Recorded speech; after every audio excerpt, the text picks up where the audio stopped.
ማንኛውም በቱሪዝም አደጉ ብለን የምናነሳቸው የምንቀናባቸው ሀገሮች በመንግስት ጥረት ብቻ ያደጉ አይደለም። ጠቅላይ ሚኒስትሩና መንግስታቸው የሰሯቸው እነዚህ ፕሮጀክቶች ከዚህ በኋላ ወደዚህ ዘርፍ የሚገቡ ሰዎች ሊሰሩበት የሚገባውን ልክ አስቀምጠውልናል። ስለዚህ ያ ማለት ምን ማለት ነው?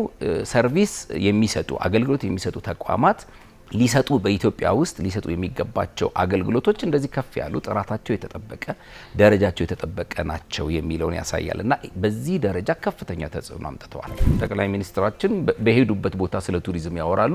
ስለዚህ እሳቸው በተናገሩ ጊዜ የሚሰማ ሰው በሙሉ ስለ ቱሪዝም እውቀቱ ይጨምራል። ሀገራችንንም ለማስተዋወቅ ደግሞ በዘመቻ ስንነሳ በጣም ብዙ ጎብኚዎችን ያመጣልናል። ብዙ የውጭ ምንዛሪም ያመጣል። የግሉ ክፍለ ኢኮኖሚ እነዚህን እንግዲህ ያሉትን ሀብቶች በሙሉ አቀናጅቶ በተለይም አስጎብኚ ድርጅቶች ከዚህ በፊት ብቻቸውን ሲሰሩት የነበረውን አሁን አጋዥ አግኝተዋል። መንግስት ማለት ነው። ለኛ ትልቅ እድል ነው። ትልቅ እድል ብቻ ሳይሆን ትልቅ ስኬትም ነው። እንደ ኢትዮጵያዊ በጣም ያኮራል። አሁን ኮርቼ ስለ ሀገሬ መናገር እችላለሁ። አሁን ኮርቼ ሀገሬን መሸጥ እችላለሁ። አሁን ኮርቻ ሀገሬን ማስተዋወቅ እችላለሁ ማለት ነው።